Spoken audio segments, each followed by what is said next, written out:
Hi friends, welcome back to my channel. I apologize in advance if I sound really congested. It is because I am. I am fighting a cold. We just got back from vacation last week and we picked up a cold in our travels. So I apologize. Hopefully you can still understand me and it's not too annoying, but welcome to my channel if you're new. My name is Ashley and welcome back if you are not new.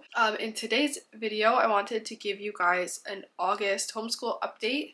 I'm super excited to sit down and film this video. That's why I am powering through this cold and still sitting down. My husband took the kids to his parents' house, and so I have the house to myself. And so I really wanted to get this up because there were huge changes in the beginning of our school year already. I can hardly believe it. So let me start you back from the beginning. We decided to start school very slowly. I am doing Pre-K4 with my younger son and then first grade with my older son, and my younger son's curriculum is 36 weeks, which is kind of long. I'm used to The Good and the Beautiful's 30 weeks, so I wanted to get him started as early as possible. So I think I started him the second week of August, which his is super low-key. It's like 15 or 20 minutes. We did that for the first couple weeks of August, and then the second week of August, I started my first graders curriculum as well, which, as I mentioned, we went on vacation the third week of August, which this was planned from my extended family, so we didn't pick the date exactly, but it ended up being totally fine. Part of me was questioning if we should even start school before we went on vacation because it's such a small amount of time before we're leaving, but I'm really glad that I did it because, as you'll see in this update, things had to be adjusted and changed, and it gave me some time to think about those things and that sort of thing while we were on vacation. So anyway, we started first grade the week before we left for vacation, so it's the second or third week in August, and things didn't start off as great as I was hoping that it would. I was really excited about starting. My son wasn't quite as excited, but I figured with enough time he would get into the swing of things, it would be fine. I have learned the hard way that I gave him way too much time off with not practicing his skills over the summer. That is my biggest takeaway. The biggest thing that I guess I want to update you guys on is I fully intended to do school with him over the course of the summer, or not school, I should say practicing reading, doing some sort of work with him, but we were so busy and I figured when I was in school I didn't remember doing anything during the summers, so I figured it wasn't necessary. It would be nice to do, but it wouldn't, be 100% necessary. But I feel like I was very wrong in that decision, and so when we started back up with The Good and the Beautiful, my son couldn't even pass the, assessment that he's supposed to be able to master before starting the curriculum. He couldn't remember most of the sight words, or maybe not most, he couldn't remember a lot of the sight words, and then there's this little assessment where they're supposed to read it within a certain amount of time without making a certain amount of mistakes, and he wasn't even close to doing it. And so I was, decently discouraged, but I was also just realizing that I had made a, poor decision in not having him practice his reading.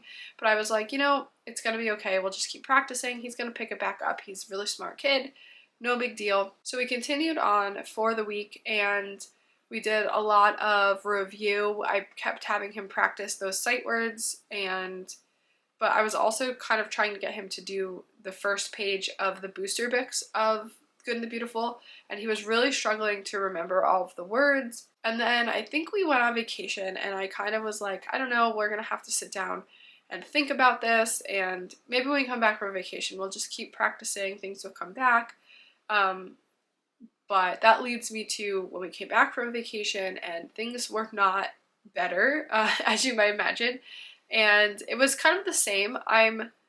Like I said, I'm not too discouraged because I know he's going to pick it back up, but because of this situation, I made quite a big change to our school already, and that was to bring back All About Reading Level 1, which I know some of you watching this are probably going to be like, you did what, because I just did a whole video at the end of his kindergarten year about how we were done with All About Reading. We don't need it. We both really like The Good and the Beautiful, and I still stand by that in the sense that if I had kept him practicing his reading throughout the summer, maybe things would be just fine.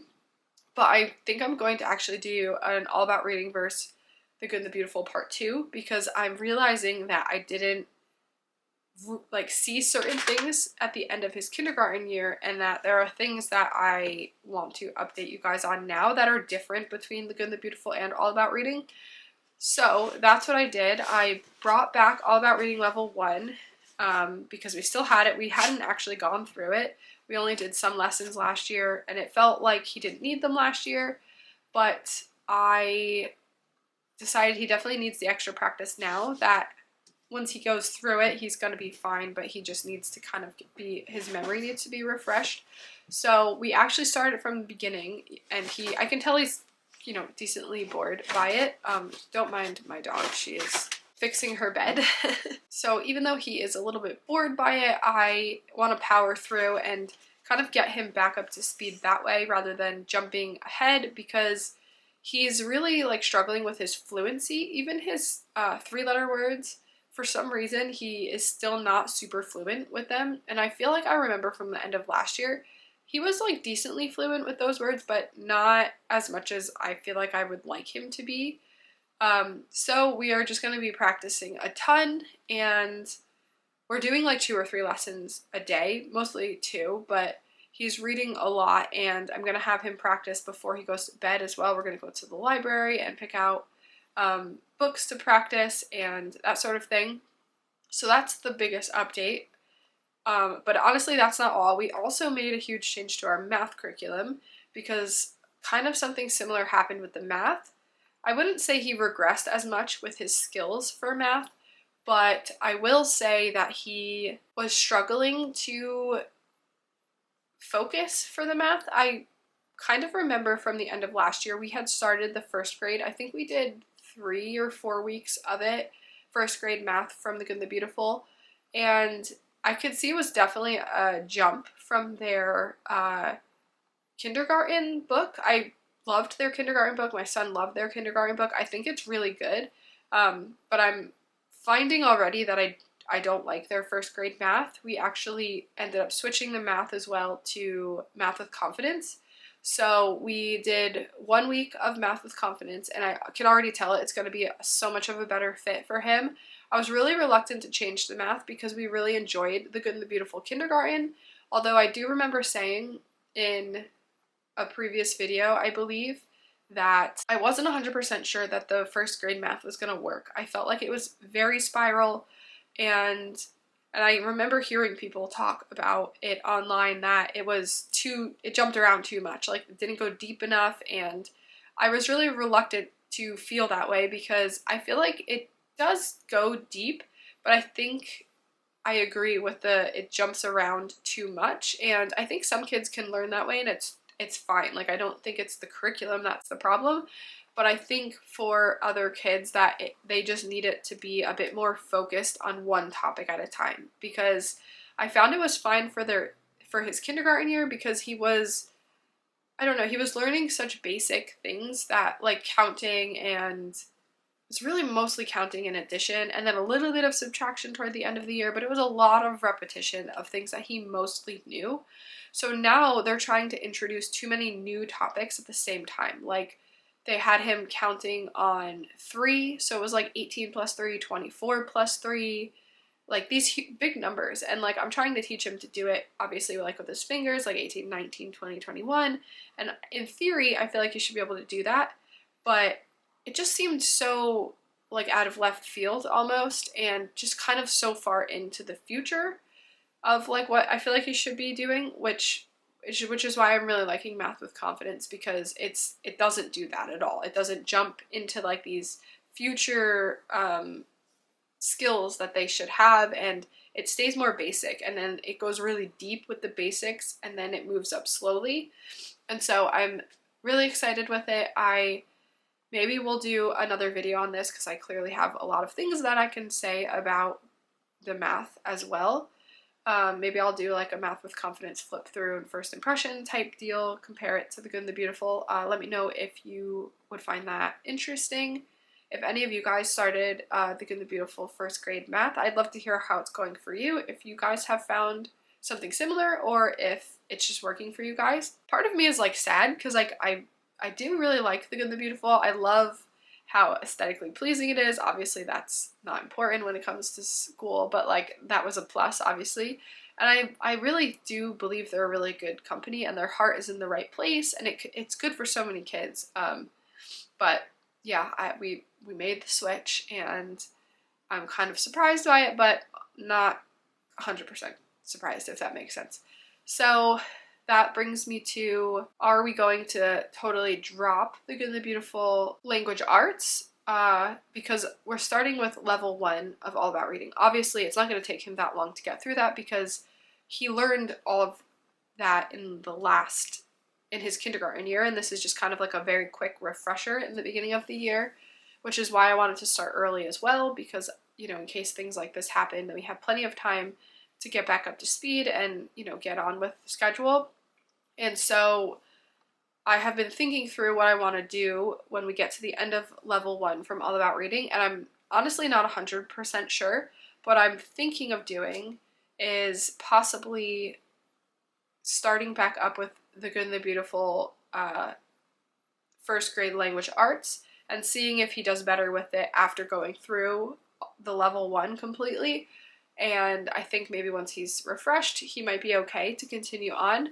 But I do believe that I'm going to get level 2 from All About Reading and maybe try to do both like I had intended last year. I just don't think it was 100% necessary last year, and this year I'm starting to think that it is. I think he needs more repetition in different forms, and I think that that's what All About Reading brings to him that will be really beneficial. But I'm also not 100% ready to just drop The Good and the Beautiful just yet, for language arts anyway, because I feel like there is just so much value in the rest of the curriculum, even if it's not 100% in the phonics. Like their phonics is maybe just slightly lacking in the sense that it doesn't do as much repetition. But I do really like the activities that they have. I like their art lessons. I like their geography lessons. So I think I'm going to try to figure out how to do them both, but we will see. I will definitely keep you posted on how things go from here. But yeah, those are my 2 really big updates so far. Let's move on, I suppose, from Shane's math and language arts. I touched on Riley's preschool. That's going really well. He likes it. He doesn't love it as much as Shane did. He likes learning about the animals, but I can tell he just is different than his brother, of course, and he doesn't seem to enjoy it as much. So I have honestly started thinking about maybe when we finish the first unit, do I want to move on to the next unit? I'm not sure. I'm going to feel out the rest of the unit. I'm definitely going to do the one that we bought, and then kind of I was debating on maybe buying him the pre-reading for All About Reading. I don't know if that's 100% necessary. I also have the rest of the Good and the Beautiful preschool that we could throw in there. I am also doing Get Ready for the Code with him, and he enjoys that as well. So we're just chugging along with him. He's still young, and I'm not worried at all. And then the only other thing that I really have to update you guys on is science. We did do 1 week of Sunlight Science, and it was really fun.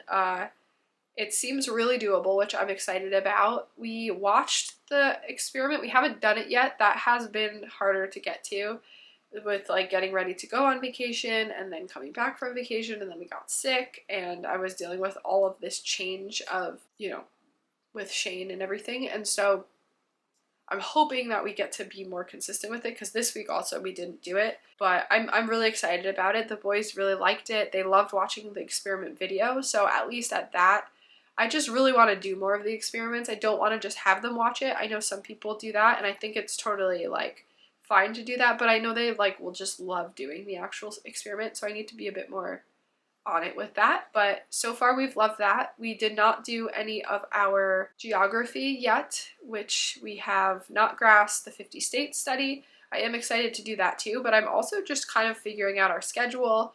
It feels like it's going to be a lot, especially when we were doing the Good and the Beautiful, because it just took Shane so long to do each lesson because he was struggling to remember. And so it took us like a good, I'd say at least an hour, maybe hour and a half to do both math and language arts. And so then I was doing school with Riley, and Riley's is really short, but he really loves to sit down and do it with me. So he wants me to add on more and more and more, and I have to actually usually tell him like, okay, that's it. We have to, I have to do school with Shane too. So in theory, I could just do 10 or 15 minutes with him and then move on, but he just really enjoys it. So I try to sit with him as long as I'm able to. So that adds on time too. And then I have, making breakfast, cleaning up breakfast, trying to keep my 1-year-old, almost 2-year-old busy. So it's been fun. It's been busy. I'm hoping we could get to all the things, but I will keep you guys updated.